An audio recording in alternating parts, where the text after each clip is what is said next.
Yo, what's up, guys? It's your boy, the Insane Game Freak. I know it's been a while since I've done any sort of video, and life has just been a thing. But I don't really want to bog down a video with all that, so all I'm gonna say is Metroid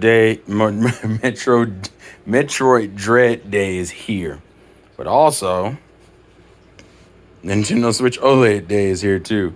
So what we're gonna do is we're gonna do a dual unboxing, and hopefully this fucking video doesn't do some dumb shit. Because I'm recording this on my Google Pixel 5a. No sponsor here, bro. I don't get enough views for that. I don't make enough consistent content for that, is what I should say. So let's start with the collector's edition of Metroid Dread, just for the heck of it. We're gonna try to one hand this as much as we can. I don't know how well it's gonna come out, but god damn it, we're gonna try. God damn it, we're gonna try.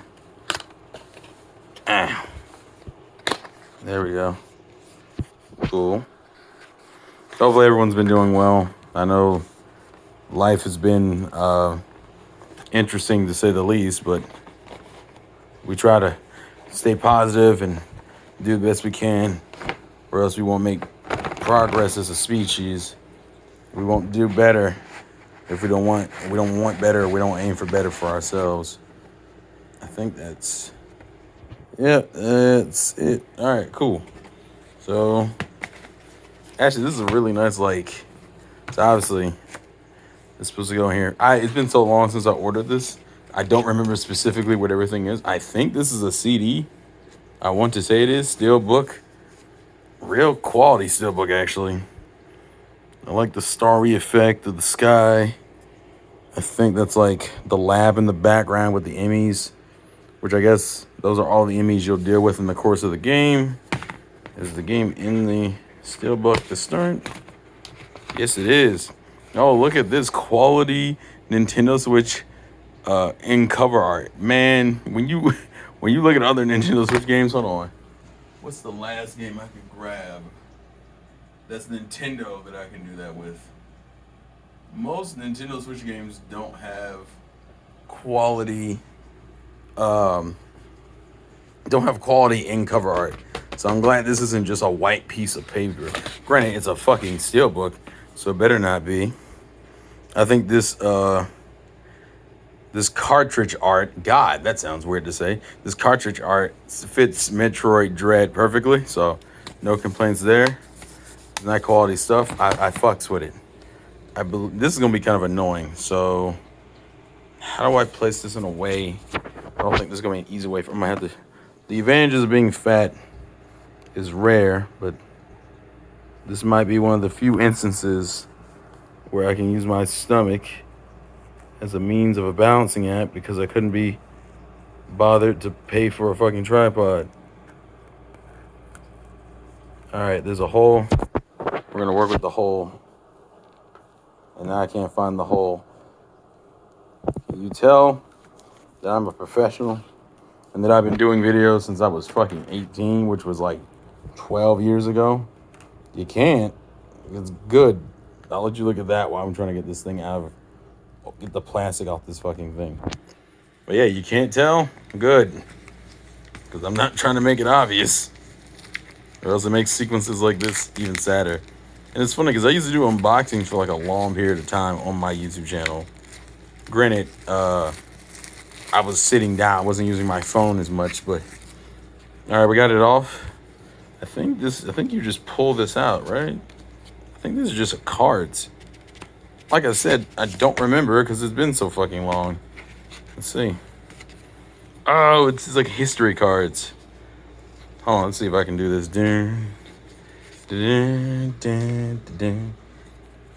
I like how they use the Samus Returns art. I mean, technically that's the original art. I don't know why I said it like that.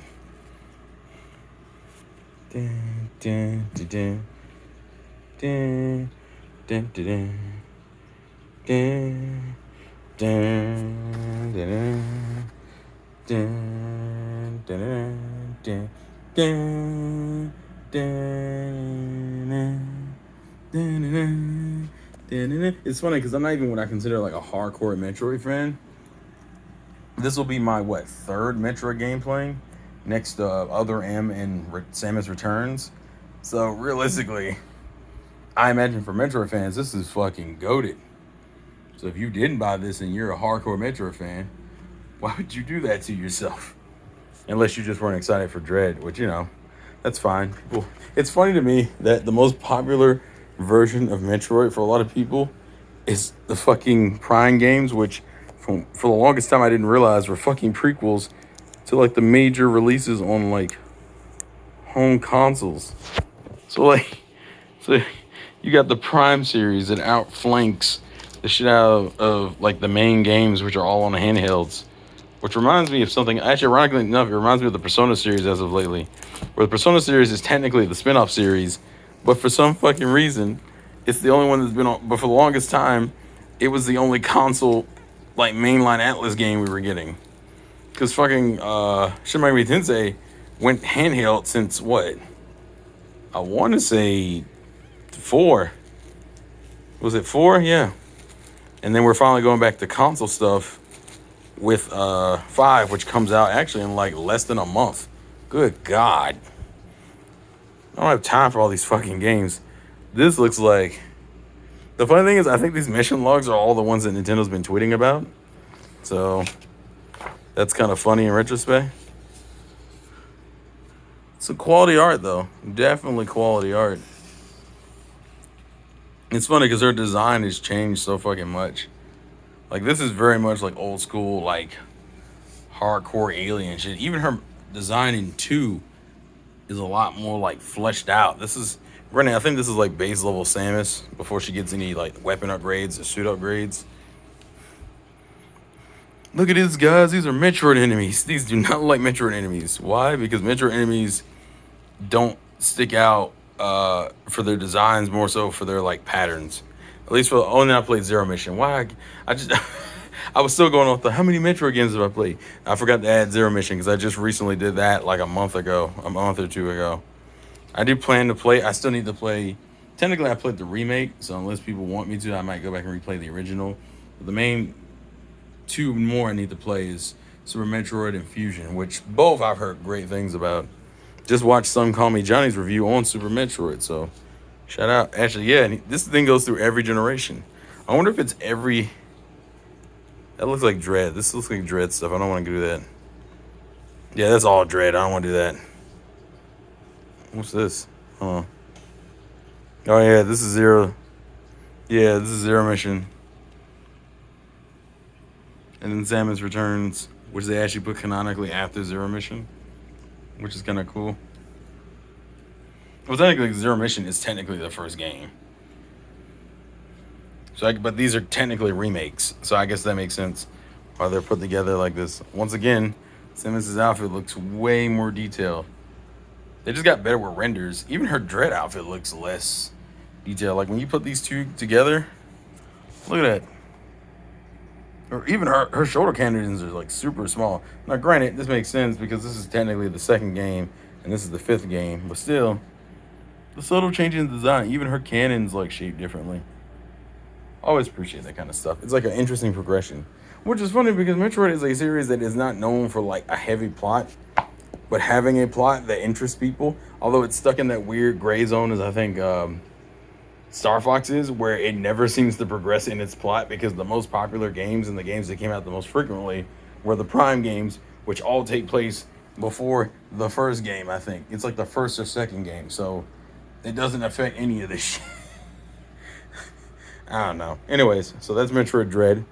I think I'm going to cut the video into 2 parts, so I got to clean this up, and then I'll be back with the OLED unboxing.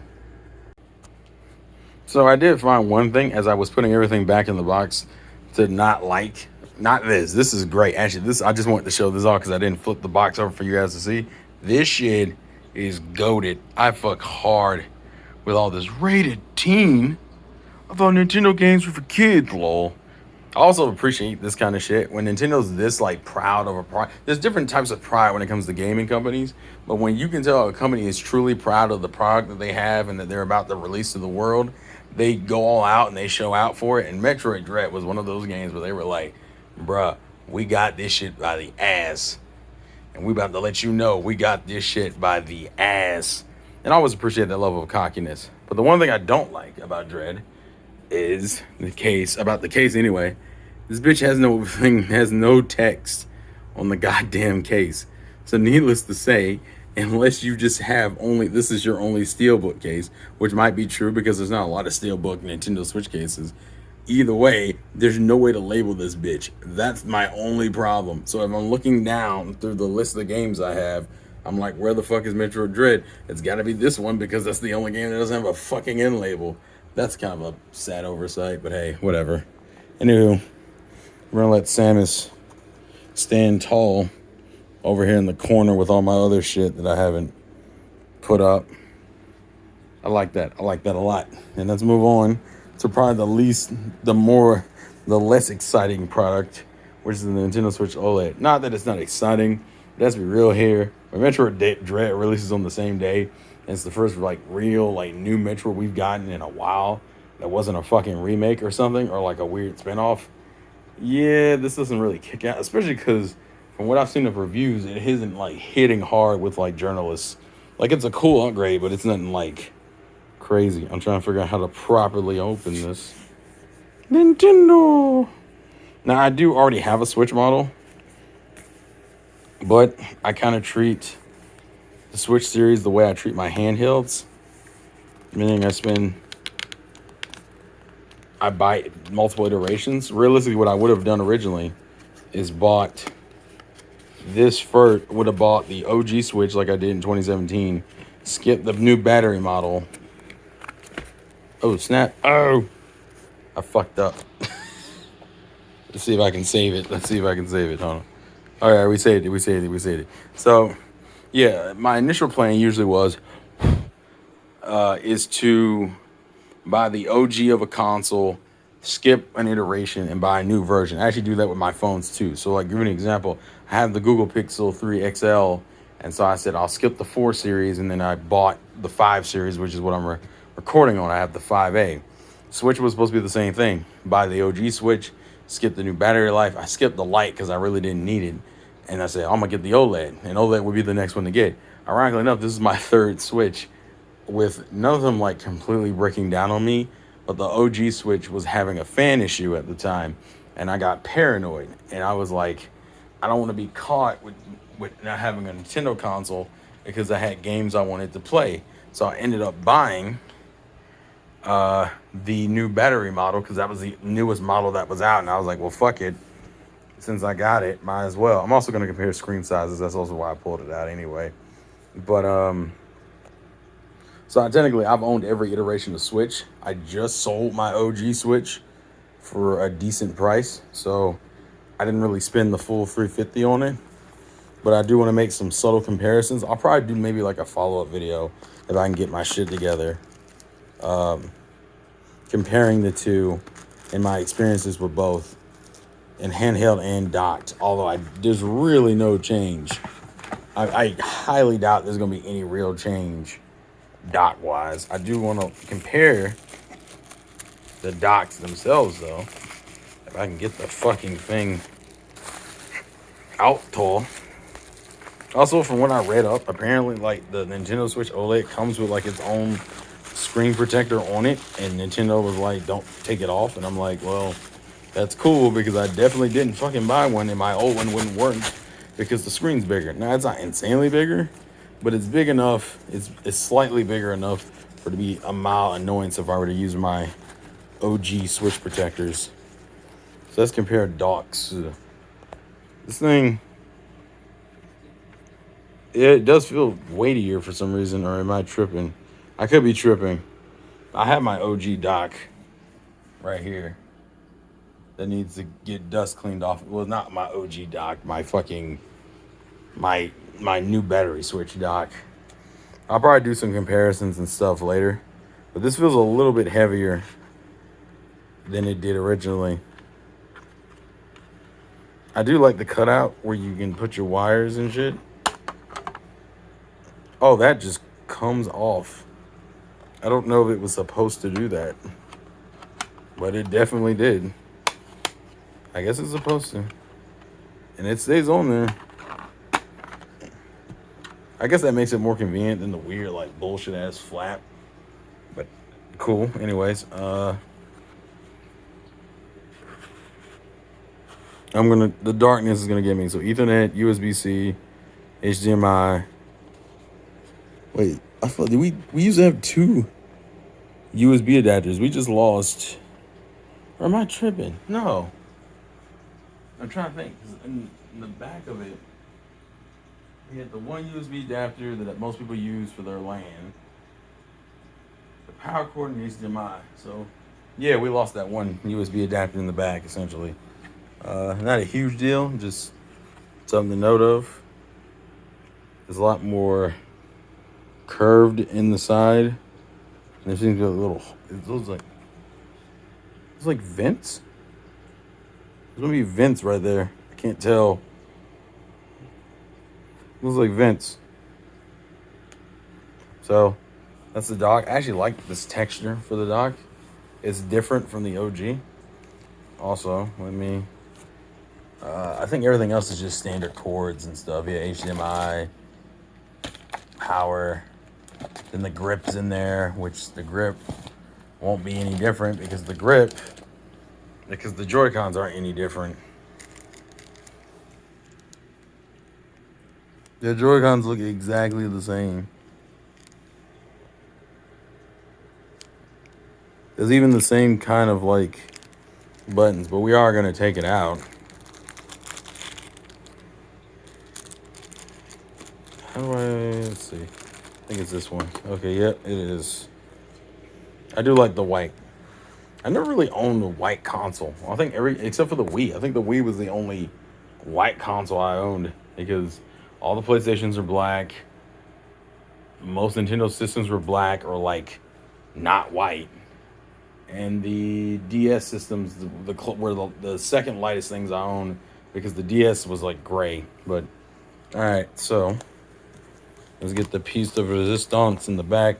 Look at that back. So what I'm gonna do is actually I'm gonna take this out. Can I pull this out? Oh, this is definitely a different feeling back. Also, I kind of remind myself this thing does have more storage than an OG Switch. I think this thing comes with 64 gigs instead of 32, which I know for a lot of people may not be the best improvement, but it is an improvement nonetheless. Those are the speakers.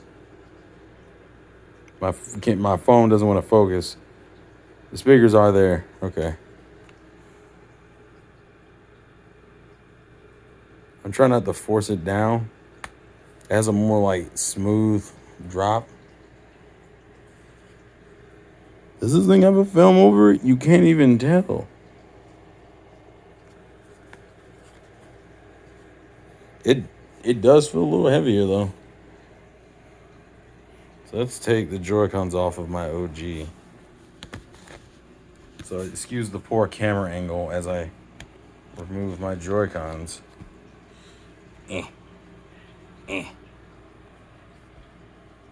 And this weird plastic film. Look.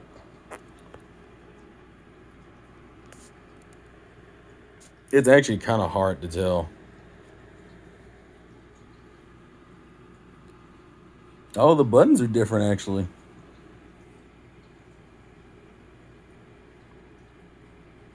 Like when you look at the OG, hold on, let's see if I can do this. Hold on. Actually, the buttons are bigger. Well, let me rephrase that. The buttons are wider. And the vent style is different. Even the headphone jack doesn't look as pieced together. Like I would say, like the OLED looks like newer and sleeker just by nature. Like for example, the headphone jack looks like it's like you could just pull out that section of the shit. Same with the game card. It does feel more like a premium product just because of how it looks. So the vibe is different. The vibe is very different. And now I get to go through the task of transferring all my stuff to the OLED again, because I transferred it from my OG Switch to this one, and now I'm going from this one to the OLED. Am I going to sell this one? I don't know. I might. I'm not tripping about it currently. I kind of like having two switches. This one might be like me on the go kind of switch, and this might just be docked focus. So that might be what I do. I haven't decided, but there's not a lot I can say until I actually start using games on it. I don't think there's gonna be anything crazy of a difference, but I'll pull out the Joy-Con grip for the heck of it. Yeah, that's a Joy-Con grip, all right. That I probably won't be using. The white ones will probably be encased in these because I like having them. Or I might use do I have the Pro one on me where I can easily grab it? I probably do, but I don't need to go through the effort of looking it up. Yeah, that's the OLED so far. So I'm gonna get my account and everything set up on here, and I will return, hopefully in another video sometime in the next few weeks, to kind of talk about my experiences and probably talk about Dread too. There's a lot of things I need to talk about. I also need to talk about Kingdom Hearts and Sora and Square Enix and GTA. But yeah, anyways, thank you guys for watching. Thank you guys for the support. Hope you guys enjoyed the video, and look forward to more from your boy, the Insane Game Freak. As I always say, life's a game, play to win, and I will catch you guys later. Peace.